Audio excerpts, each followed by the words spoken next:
It begins with a river. Calm, silent, deceptively peaceful. In the early morning mist of Washington state, the Green River winds its way through forests and fields, its waters glimmering under the pale sun. But beneath that calm surface lies a secret the water can never wash away. Because for years, this river carried the weight of death. Bodies of young women, daughters, sisters, mothers, found drifting downstream. Their identities erased, their futures stolen. At first, people thought it was coincidence. A tragic accident maybe too. But as the weeks turned into months, and the bodies kept appearing, one thing became horrifyingly clear. A predator was hunting in plain sight. Seattle, 1982. A city alive with ambition, growing, booming, dreaming. But underneath that growth, a storm was brewing. Dozens of women, most of them vulnerable and struggling, began vanishing without a trace. No leads, no witnesses, no only clue. A quiet, winding river, and the strange pattern of death it carried. The police called him the Green River Killer, a name that would soon terrify an entire generation. But here's the most chilling part. The killer wasn't hiding in shadows. He wasn't a stranger lurking in alleyways. He was a neighbor, a husband, a father. He went to work every morning, painted trucks for a living, attended church on Sundays. He smiled at his coworkers. He waved at his neighbors. And then, at night, he hunted. He was the man nobody suspected, Gary Ridgway. This is not just the story of one of America's most prolific serial killers. It asks the story of how evil can wear a friendly face, how society can overlook the forgotten, and how decades of pain and persistence finally brought the truth to light. For 20 years, he taunted investigators, buried evidence, and lived a double life so convincingly that even the police interviewed him and let him go. But the river never forgot. The truth, like the tide, always finds its way back. In this documentary, we'll all uncover the haunting journey of the Green River Killer, from his first victims to the years of fear that gripped Seattle. From the desperate manhunt to the shocking confession that stunned the world. It's a story of justice delayed, but not denied. Of grief, resilience, and the silent witnesses who never stopped speaking. The water, the evidence, and the memories of those he tried to erase. This is the story of Gary Ridgway, the man who smiled like your neighbor and killed like a machine. The Green River still flows, but if you listen closely, you can still hear its whispers, whispers of the lives lost and the evil that once lived among us. It began with a discovery so ordinary, it almost went unnoticed. August 1982. A warm, still morning in King County, Washington. The Green River flowed quietly through the forest, its surface shimmering under the sun like glass. For joggers and fishermen, it was a place of peace, a slice of calm far from Seattle's industrial hum. But beneath that calm surface, the river was about to reveal something horrifying. A young couple walking near the Peck Bridge noticed what looked like a mannequin tangled among the reeds. Curious, they stepped closer and froze. It wasn't plastic. It was a body. A young woman, face down in the shallow current, her skin pale, her eyes hidden beneath the water. The current tugged gently at her hair as if the river itself was trying to keep her secret. Police were called immediately.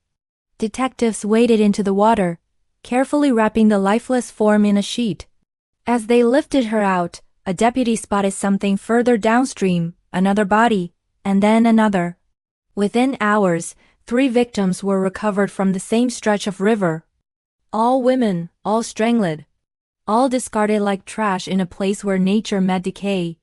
The headlines would soon call it the Green River Murders, but on that first day, no one yet understood the scale of the nightmare that had just surfaced. At the King County Sheriff's Office, investigators gathered around the bodies, studying the similarities. Young, vulnerable. Many appeared to have been sex workers. Some were last seen along the Pacific Highway South, a strip notorious for prostitution, drugs, and transients. To the killer, it was a hunting ground. One detective later said, he didn't just kill them. He erased them. He made them disappear where no one would look, but now the river had given them back. Within a week, 5 victims were identified, all missing women between the ages of 15 and 25. Their families had filed reports, but most had been dismissed or lost in the chaos of the city's growing crime problem. To the public, these women were invisible. To their families, they were everything. And someone had decided they didn't deserve to live. As the news spread, fear rippled through Seattle. Mothers warned daughters not to go out at night. Patrol cars began circling the lonely highways. Reporters swarmed the scene, their cameras capturing the sight of divers searching the murky water for more victims. The Green River, once a quiet refuge, had turned into a graveyard. Behind closed doors, detectives worked around the clock. They mapped locations, tracked disappearances, interviewed pimps, and examined every missing person file from the past year. Patterns began to form: women who vanished after being picked up by a man in a truck. He was polite, calm, and forgettable. The worst kind of predator. Over the next few months, more bodies surfaced, not just in the river, but in nearby woods, ravines, and fields. Some buried under shallow dirt, others left in clusters, as if the killer returned to visit his victims. Each new discovery deepened the mystery and the horror. The killer was methodical. He knew where to hide bodies, how to choose victims no one would miss, and how to blend into the background.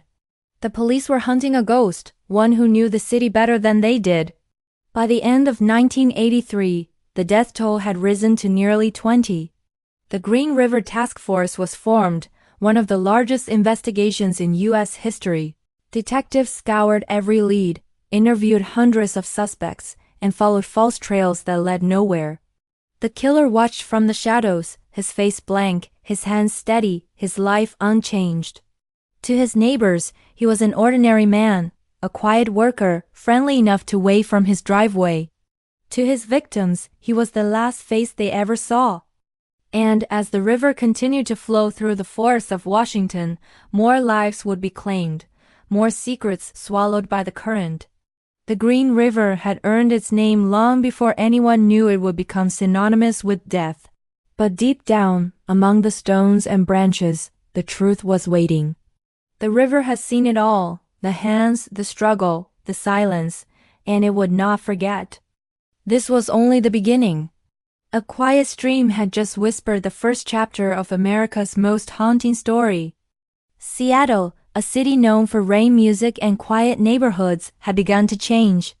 By late 1983, the calm Pacific Northwest air felt heavy, filled with an unspoken dread. Every few weeks, another girl vanished. Sometimes, it was a teenager who never came home from a party. Other times, a woman disappeared after getting into a stranger's truck along Highway 99. At first, it felt distant, a crime happening somewhere else to someone else. But as the news spread, fear crept into every corner of the city. Posters of missing women covered telephone poles.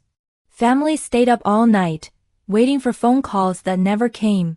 Mothers clutched their daughters tighter. Taxi drivers refused to pick up lone passengers. The Green River had become more than a crime scene. It had become a symbol of fear. Detective Dave Reichert, one of the youngest members of the Green River Task Force, could barely sleep. Each morning brought another call, another body found. The press labeled the unknown killer the Green River Killer, and his legend grew with every discovery. He was invisible, unstoppable, and seemed to be everywhere at once. The police tried to stay calm under the pressure, but behind closed doors, morale was breaking. They had more than a dozen victims, no witnesses, and no clear suspect. The killer seemed to vanish into thin air after every murder. The community demanded answers. Reporters cornered detectives outside precincts, shoving microphones in their faces, asking the same question again and again. When will you catch him? The detectives had no answer. Meanwhile, the victims' families began forming small groups, supporting each other through shared grief. At vigils by the Green River, candles flickered in the wind as people prayed for justice. The names of the missing were read aloud, one after another, a haunting reminder of how many lives had been stolen. But even as the community mourned, fear began to divide people. Many saw the victims, young women often involved in sex work, as lost causes. Some even whispered that they had brought it upon themselves. The media often echoed that bias, painting the killer's victims as nameless, faceless statistics. But the detectives knew better. Each of those women had a name, a family, a story. They were daughters, mothers, sisters, not just victims. Detective Riker once said, they were human beings. And whoever was doing this didn't just kill them, he stole their dignity. To find the killer, the task force turned to new methods. They brought in psychologists, criminal profilers, even early computer databases to find patterns. That's when the theory emerged. The killer wasn't a drifter or a madman in the woods. He was someone who lived in Seattle, someone who knew the roads, the dumping sites, and the victims' routines. Someone ordinary. In their hunt, detectives interviewed truck drivers, factory workers, and mechanics. They collected DNA samples, tire tracks, fibers, but every lead ended in disappointment. The killer was always one step ahead. And as the months passed, more women went missing. The count rose past 20, then 30. Newspapers splashed grim headlines across their front pages. Green River Killer strikes again. Seattle's streets no longer safe. The city was suffocating under fear. Women refused to walk alone at night. The once bustling Pacific Highway, lined with neon lights and motels, grew quiet, an eerie silence broken only by the distant sound of trucks. Still, somewhere among them, the killer kept moving, unnoticed. He blended in perfectly. A man with a steady job, a calm smile, maybe even a family. He didn't look like a monster. He looked like everyone else. The detectives began to wonder, what if he was watching them? What if he stood among the crowd during vigils, pretending to mourn? What if he lived just blocks away? The thought haunted them. By the end of 1983, Seattle was no longer a city of rain and music. It was a city holding its breath. Each rainfall over the Green River carried the weight of unanswered questions. Each missing person report felt like another whisper from the river itself, a reminder that the killer was still out there. And as fear spread through every home, one chilling realization began to sink in. This wasn't random. It was methodical. It wasn't chaos. It was control. Seattle was being hunted. And the hunter was hiding in plain sight. He looked like any other man. A quiet smile. A blue-collar job. A suburban home. To the world, Gary Leon Ridgway was an ordinary American, the kind of man you'd never look at twice. He worked at a truck plant south of Seattle, clocking in every morning like clockwork. His co-workers described him as reliable, polite, even boring. He never missed a shift. He kept his head down. When the Green River killings dominated the evening news, Gary often joined in on the conversations, nodding, frowning, even saying how terrible it all was.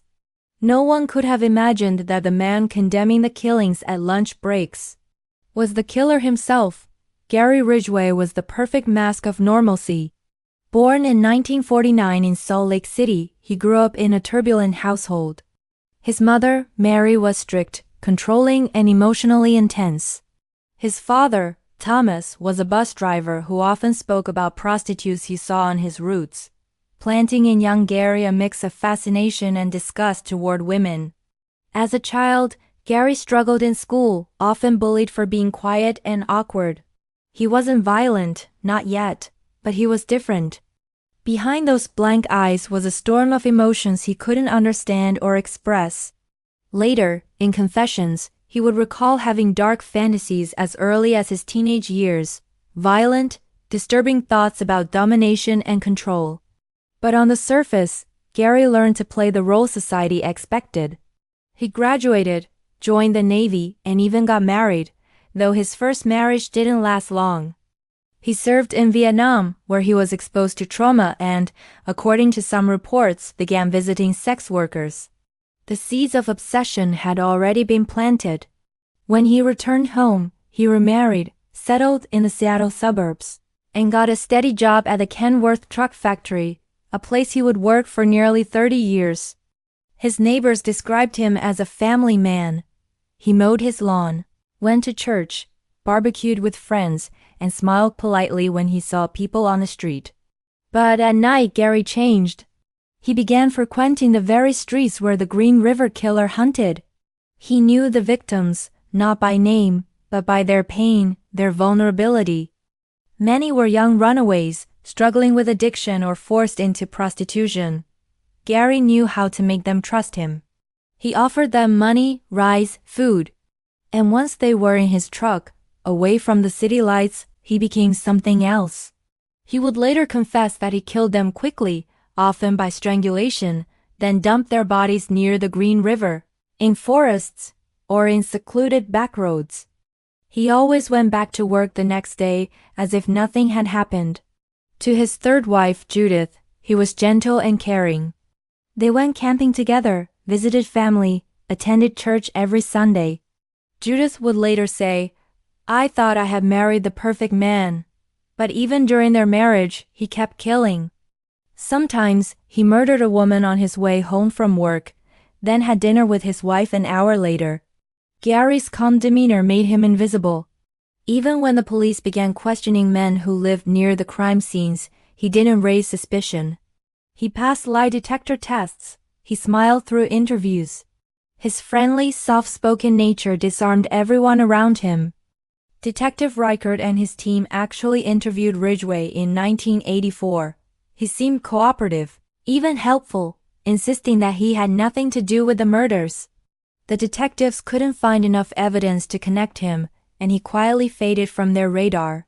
That was his power, invisibility through normalcy. For almost 2 decades, Gary Ridgway lived a double life. By day, he was a devoted husband, employee, and churchgoer. By night, he was one of the most prolific serial killers in American history. He would later say something that sent chills down investigators' spines. "My mission was to kill as many women as I could. I thought I was doing the world a favor." To him, his victims weren't people, they were disposable, nameless objects in a twisted moral code he had built for himself. But what's even more terrifying is how ordinary he looked. He wasn't a shadowy monster hiding in the dark. He was the man you might see at the grocery store, smiling as he held the door open for you. That's what made him so dangerous. He wasn't hiding in the shadows. He was the shadow, moving among the living without anyone noticing. And as the Green River killings continued, Seattle would come to realize the most frightening truth of all. Sometimes the real monsters don't look like monsters. They look just like us. It was like chasing smoke in the dark. The Green River Killer, the phantom haunting Seattle's underbelly, seemed to vanish as soon as the police got close. Bodies kept appearing near the water. The pattern was clear, the brutality undeniable.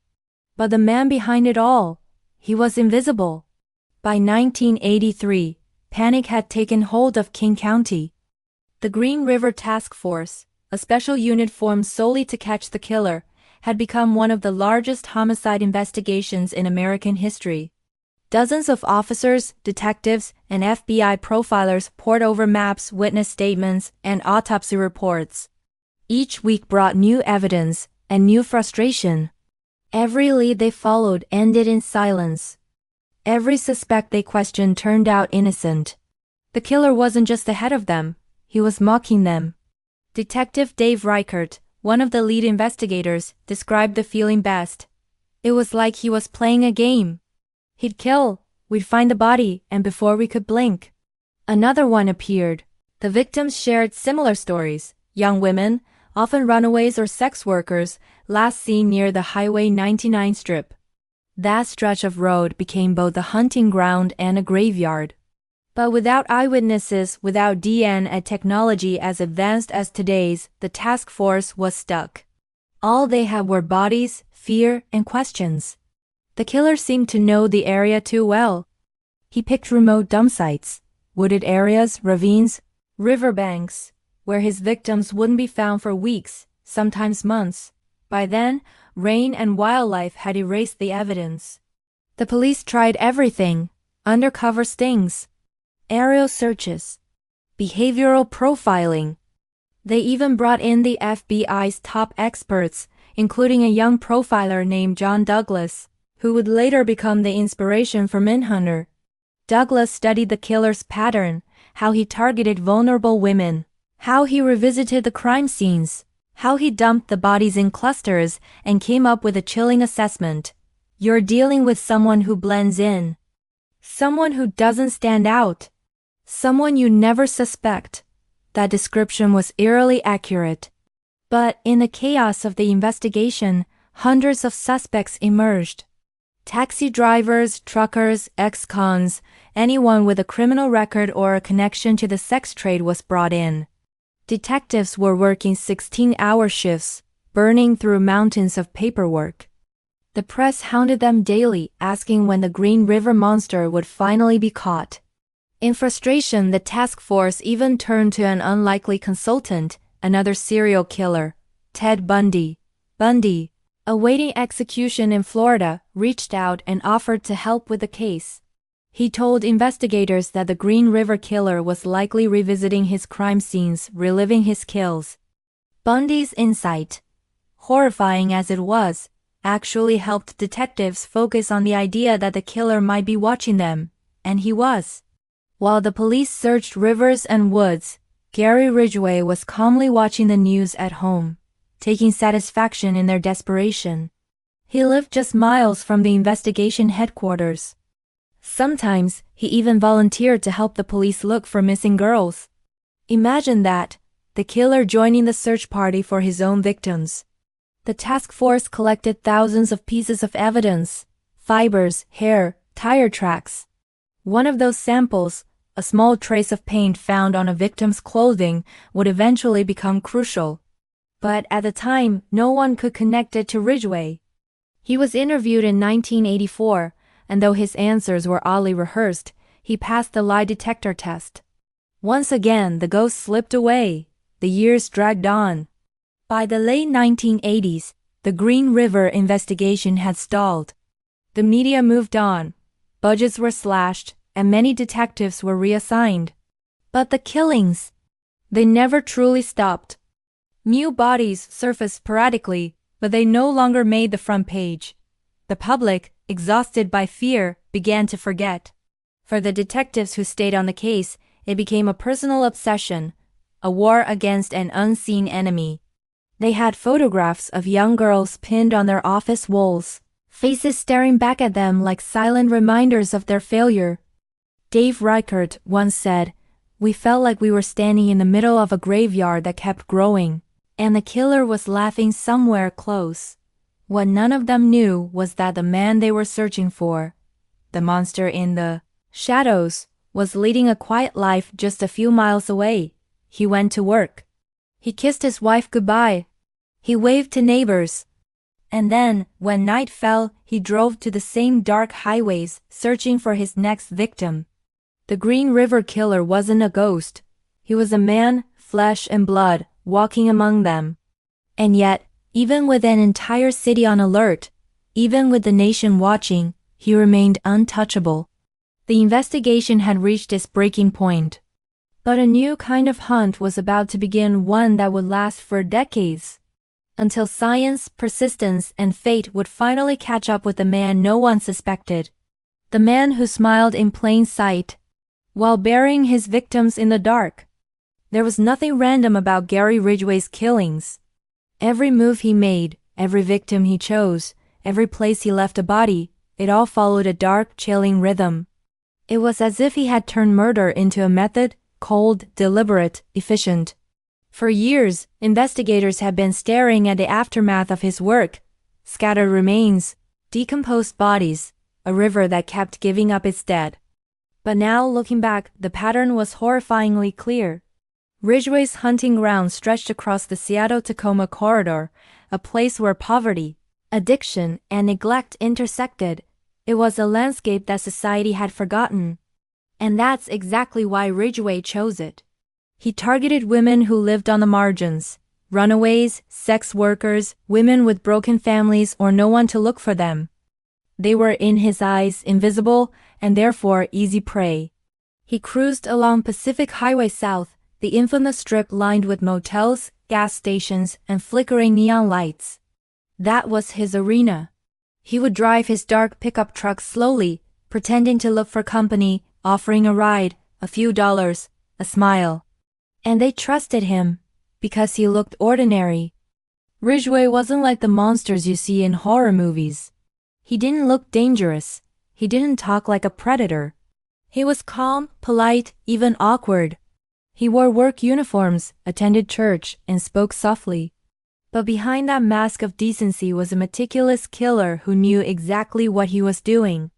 Once the women got into his truck, their fate was sealed. Ridgway would drive them to isolated areas, wooded trails, abandoned lots, places near the Green River. There his tone would change. He'd suddenly snap, his control evaporating as he strangled them, usually with his bare hands or sometimes using their own clothes. Strangulation was personal. It required closeness, effort, domination. To Ridgway, it wasn't just about killing, it was about control. He wanted to feel the life drain out of his victims, to watch the life fade from their eyes. But the cruelty didn't end there. After the murders, Ridgway treated the bodies like objects, dumping them in clusters, sometimes returning later to relive the act. He often left small items behind, jewelry, shoes, or clothing, not as trophies, but as twisted signatures. He wanted police to know it was him, but never be able to prove it. He once told investigators years later, "I killed so many women I lost count. They were nothing to me. Just objects." That cold confession revealed the terrifying psychology behind his crimes. He saw his victims as disposable, not human beings, but as trash to be cleaned from the streets. It was the same justification he gave himself for decades, a way to numb his conscience and mask his guilt behind a sick illusion of morality. Ridgway's pattern also revealed something else, his obsession with order. He was methodical. He chose specific types of victims, used similar killing techniques, and disposed of bodies in the same way. He even returned to the scenes days or weeks later, not to mourn, but to commit necrophilia, revisiting his victims' remains like they were possessions. Each trip back was another way to relive the murder, another way to feel in control again. This repetition, this ritual, made him one of the most prolific serial killers in American history. He didn't kill for thrill or passion, he killed because it became routine, a cycle, a compulsion, a dark addiction that defined his life. And through it all, Ridgway maintained his perfect mask. He went to work at the truck plant, smiled at his coworkers, and came home to his wife. He even joined neighborhood watch groups, the same ones created to protect the community from predators like him. That irony was his shield. The quieter he acted, the more invisible he became. When investigators revisited his early interviews, they noticed something chilling, a calmness in his voice, an absence of emotion. Even when asked directly about the victims, he didn't blink. One detective said, "He was like a man talking about cleaning his garage." The Green River killer's evil wasn't loud or chaotic, it was ordinary, and that made it far more terrifying. He didn't stand out because he didn't want to. He killed between work shifts, between marriages, between meals, slipping in and out of murder like it was part of daily life. His method worked because the world didn't care about the people he targeted. Society's indifference became his camouflage. Every time the police failed to connect the dots, every time the media forgot another missing girl, Ridgway grew bolder. In his own words, he later admitted, "I thought I could kill as many as I wanted, and no one would ever find me." For nearly 2 decades, he was right. The pattern of his evil was simple, predictable even, but that's what made it unstoppable. He had mastered the art of blending in, and as the death toll climbed past 40, 50, 60, the question wasn't whether the police would catch him. It was whether they'd even realize how close he'd been all along, a man hiding in plain sight, building an empire of death, one life at a time. The Green River wasn't just a dumping ground anymore. It was a mirror, reflecting the darkness of a man who looked normal. and the blindness of a world that didn't want to see him. He smiled easily, spoke softly, worked hard. To his neighbors in Seattle's quiet suburb of Auburn, Gary Ridgway was just another man trying to make ends meet. A man who clocked in at the truck factory every morning, mowed his lawn on weekends, and waved politely at everyone who passed by. No one could have imagined that behind that polite smile lay one of the most prolific serial killers in American history. By the mid-1980s, the Green River Task Force had been working tirelessly. More than 40 women had vanished or been found dead, their bodies dumped near wooded areas, rivers, and dirt roads across King County. The police were desperate. The community was terrified. And yet, as the investigation grew larger and the list of suspects expanded, the killer continued to walk freely, blending in perfectly among the innocent. Gary Ridgway had already been interviewed by detectives more than once. The first time was in 1983, when his name appeared on a list of truck drivers known to frequent the same areas where sex workers had gone missing. When questioned, he was calm, polite, and cooperative. He explained that he sometimes hired prostitutes but never harmed anyone. He even allowed detectives to search his house, his truck, and his belongings. Everything seemed normal. The officers noted that he was quiet, unremarkable, even boring. Nothing about him stood out. He was, in their words, too ordinary to be dangerous. And that's exactly how Ridgway survived. While the police combed the woods and scoured riverbanks, he continued his routine, clocking in at the Kenworth truck plant, coming home to his wife, and attending church on Sundays. He even joined neighborhood barbecues, occasionally joking about the Green River Killer like everyone else. In reality, he was hiding in plain sight. Every detail of his life was a mask. Ridgway had learned to mimic empathy, to copy the language and expressions of ordinary people. He knew how to make himself invisible, a man so plain, so ordinary, that no one looked twice. Even his co-workers described him as just Gary, a dependable guy who rarely missed a shift. But inside, his mind was a battlefield, a place where control, power, and cruelty mixed in horrifying ways. He saw his victims not as people but as projects, temporary objects he could manipulate, silence, and discard. His calm demeanor wasn't just natural, it was practiced, perfected through years of pretending to be human. When detectives brought him in again in 1987, they had new suspicions. A few survivors had described a man with Ridgway's build and a distinctive pickup truck. Still, there was no concrete proof. They administered a polygraph test and Ridgway passed. That single test changed everything. The Green River Task Force, already overwhelmed, shifted its focus to other suspects. For them, the polygraph was the ultimate sign of truth. For Ridgway, it was his shield and his victory. Years passed. Leads went cold. Detectives retired. The case files grew dusty, buried under layers of failure and frustration. Meanwhile, Ridgway remarried, moved houses, and continued to kill. His ability to blend in was unmatched. He had transformed deception into an art form, a predator who could sit next to his hunters and still go unnoticed. What made Ridgway so terrifying wasn't just the number of his victims, but how close he came to being caught and still walked away. The irony was chilling. The man the police had interviewed multiple times, the one they had looked straight in the eyes, was the very killer they were chasing. He lived among them, passed by them in grocery stores, maybe even smiled at them in traffic. As one detective would later admit, he was right there, under our noses. We talked to him, shook his hand, and then let him go. By the time forensic technology caught up, by the time DNA testing would finally expose him, decades had passed and dozens more lives had been taken. But for now, in the 1980s, Gary Ridgway was still free, a quiet man in a modest house, a worker at a factory, a husband who smiled at his wife before bed, and a monster who hunted at night.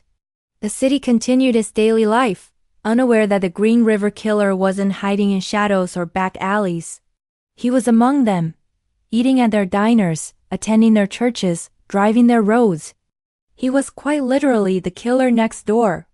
For nearly 2 decades, the Green River murders haunted Washington state like a curse that refused to fade.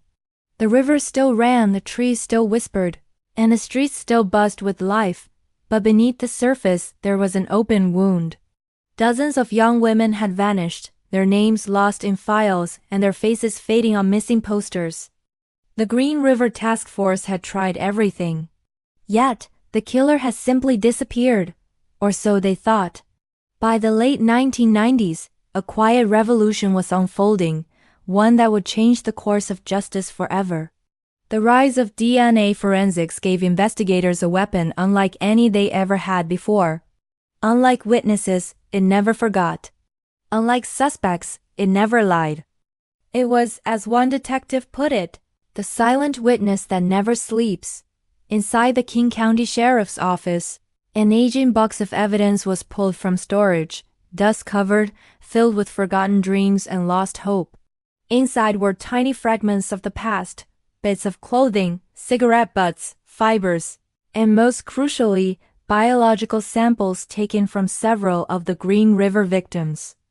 Back in the 1980s, these samples had been useless. The technology to analyze them simply didn't exist. But now science had caught up. When the lab technicians began testing, the air was heavy with anticipation. They knew what was at stake. This was not just another cold case. This was the Green River Killer, America's most elusive predator. For weeks, the samples were examined, compared, cross-checked, and reanalyzed. Machines hummed softly, running their delicate dance of science and truth. And then, the match appeared. The DNA from multiple victims pointed to one man. Gary Leon Ridgway, the name that had once been in the case file. The same man who had passed a lie detector test. The same man who had been interviewed and dismissed years ago. Detectives stared at the result in disbelief. For years, Ridgway had walked freely even after being right under their noses. Now, 2 decades later, science had reached across time and whispered the truth. The Green River Task Force, or what was left of it, was revived. In 2001, officers moved quietly through the suburban streets of Auburn. They watched Ridgway's house, his workplace, his routine. The same man who had once smiled at reporters about the monster on the loose now had the eyes of the law upon him. On November 30, 2001, Gary Ridgway was arrested outside the Kenworth truck plant where he'd worked for 30 years. He didn't resist. He didn't run. He just looked at the officers, expressionless, and said, "Why now?" Inside the interrogation room, the mask began to crumble. DNA didn't care about his lies or his charm. It tied him directly to at least 4 women, Marcia Chapman, Opal Mills, Cynthia Hines, and Carol Christensen, all victims found along the Green River. For detectives who had chased ghosts for decades, it was a moment of pure cold vindication. The silent witness had finally spoken, but what followed was even more disturbing. As investigators dug deeper, they realized the DNA matched not just 4 cases, but opened the door to dozens more. Ridgway's calm confession would later reveal the horrifying truth. He had killed so many women that he lost count.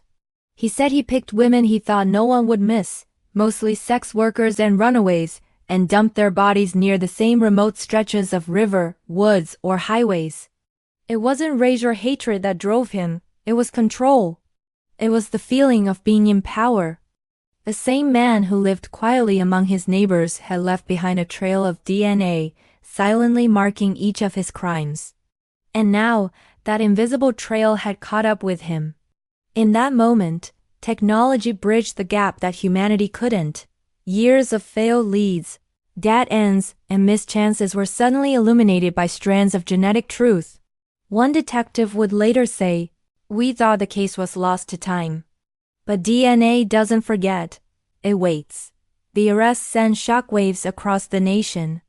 News outlets called it the end of the Green River mystery.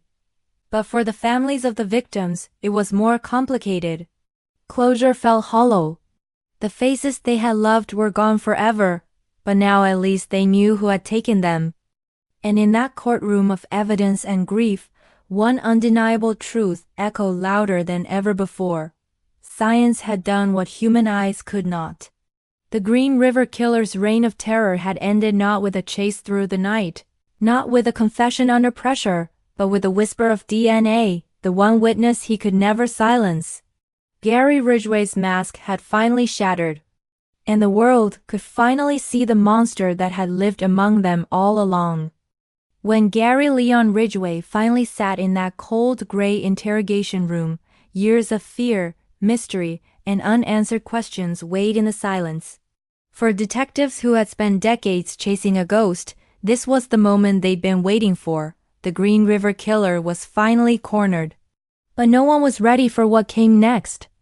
Because when Ridgway began to speak, there was no emotion, no flicker of guilt. Just an eerie calm, as if he was describing a routine chore. The interview started simply. Detectives laid out the evidence, the DNA match, the fibers, the countless hours of surveillance and analysis that have finally linked him to the killings. Ridgway barely blinked. And then, in a flat, almost bored tone, he said the words that froze the room. "You've got me. I killed a lot of them. No tears, no remorse, no hesitation." Over the next several days, Gary Ridgway, the man who had once been a mild-mannered truck painter, a husband, a neighbor who mowed his lawn and smiled at strangers, revealed the depths of his monstrosity. He described how he would drive along Pacific Highway South, scanning the streets for young women, most of them sex workers or runaways. They were vulnerable, alone, and desperate for trust. He offered them rides, money, or a safe escape from the streets.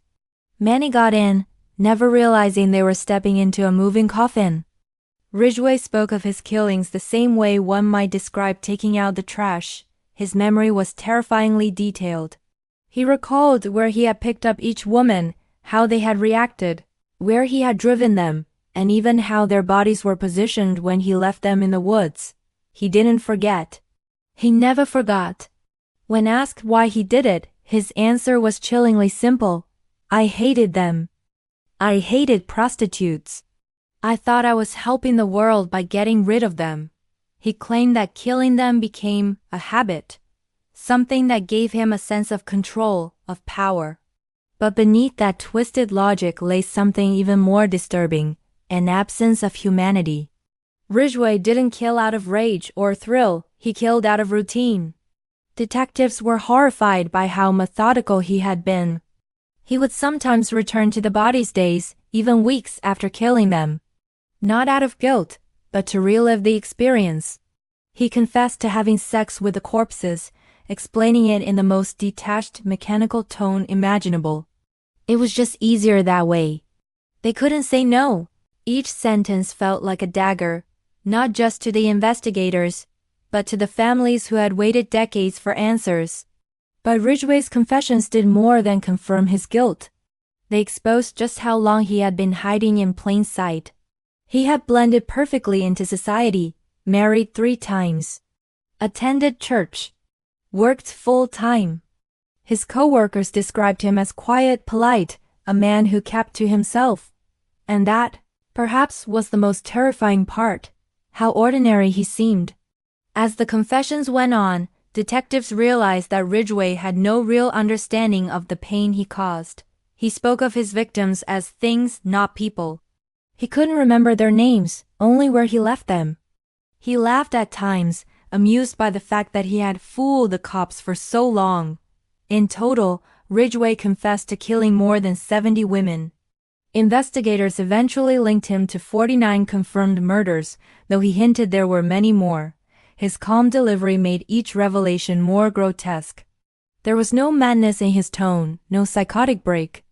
Just emptiness, the kind that made you wonder whether any trace of empathy had ever existed in him. One detective later said, "It was like talking to a machine programmed to kill." He didn't understand what guilt meant. He just processed it as a statistic. Even in the end, Ridgway never sought forgiveness. He never asked for mercy, never expressed sorrow.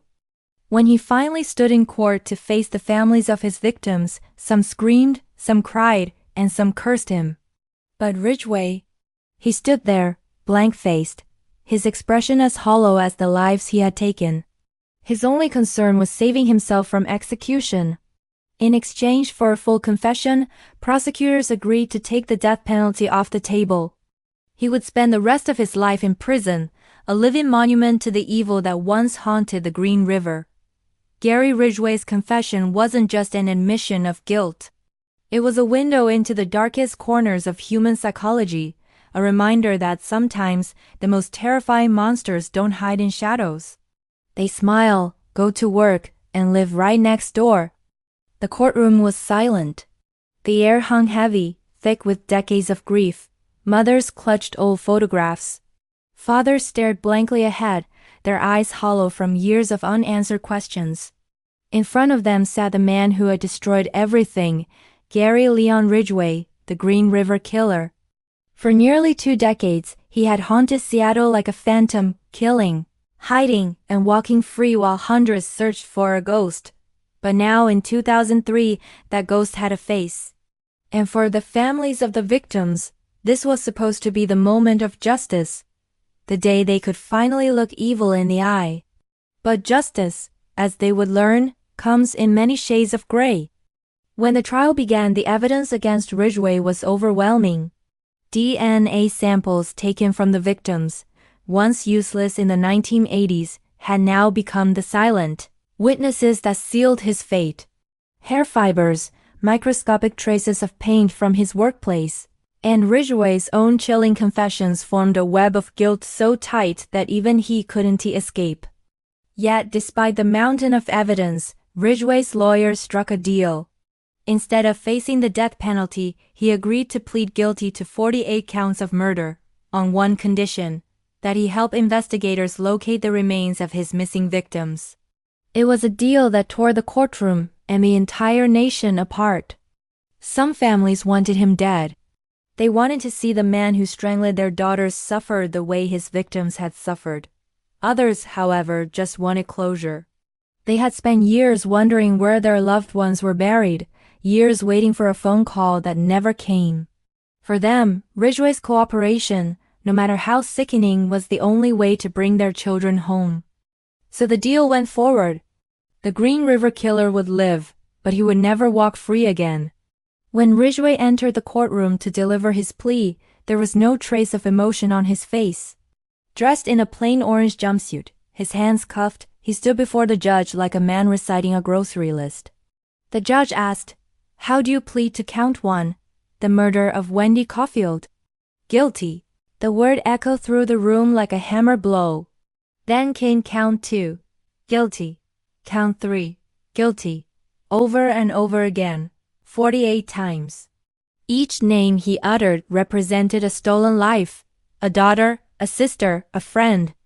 And yet, he spoke them with mechanical precision, without a flicker of regret. One mother broke down, sobbing uncontrollably. Another screamed, "You monster! You looked me in the eye and lied to me." Her voice cracked, trembling between fury and despair. Ridgway didn't look up. He kept his eyes on the floor, his expression flat, his body still. The detectives who had hunted him for years said later that even in that moment, surrounded by the faces of his victims' families, they saw nothing behind his eyes. No guilt, no understanding. Just emptiness. When it was finally time for the victims' families to speak, the courtroom became a cathedral of pain.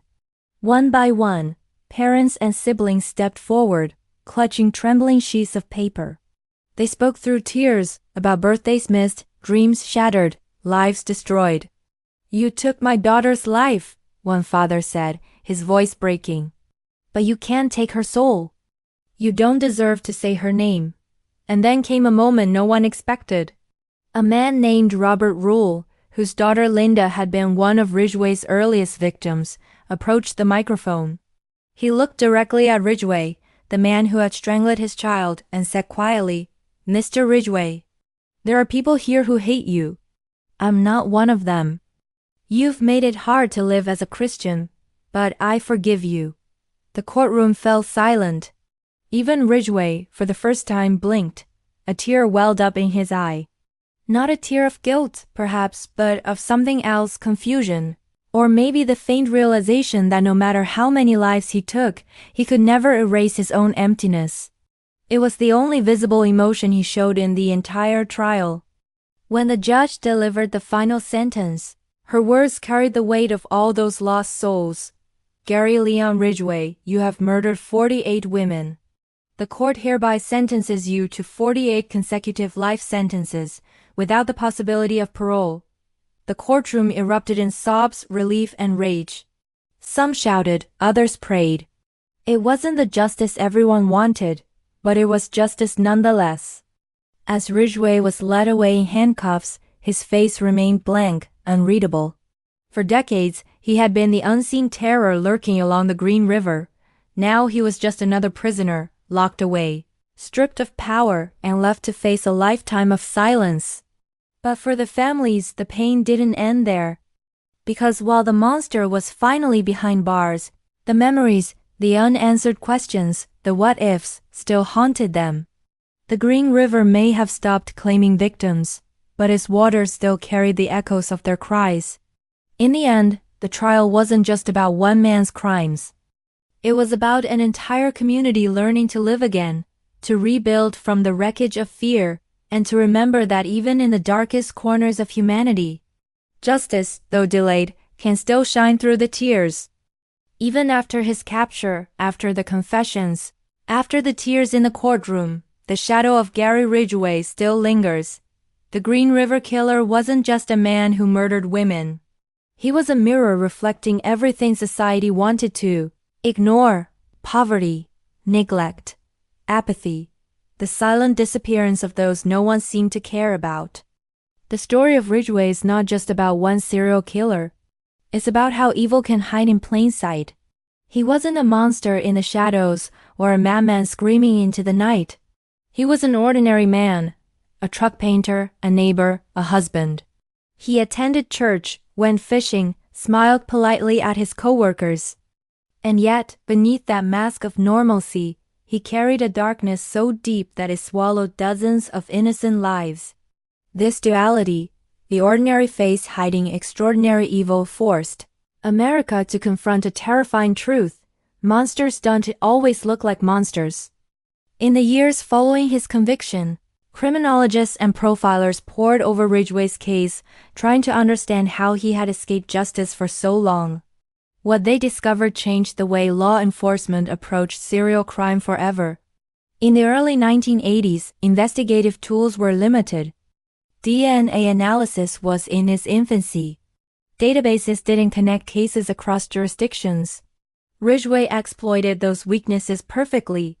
He preyed on society's blind spots: women who lived on the margins, runaways, sex workers, people who at the time weren't prioritized by the system. His victims' disappearances were often brushed aside, dismissed as lifestyle risks, and Ridgway knew it. In one of his later interviews, he admitted chillingly, "I picked them because they were easy to pick up, and they were easy to get rid of." It was a sentence that shook investigators to their core. It wasn't rage, revenge, or madness that drove him. It was convenience. He killed because he could. Because society looked away. The Green River Task Force, once a small, overworked group of detectives drowning in evidence, became a model for future investigations. They pioneered the use of geographic profiling, behavioral analysis, and data tracking systems that would later help capture other serial killers like the BTK Strangler and the Grim Sleeper. Ridgway's case also demonstrated the importance of empathy in law enforcement. Many of the detectives who worked the case admitted they had initially underestimated the emotional toll it would take.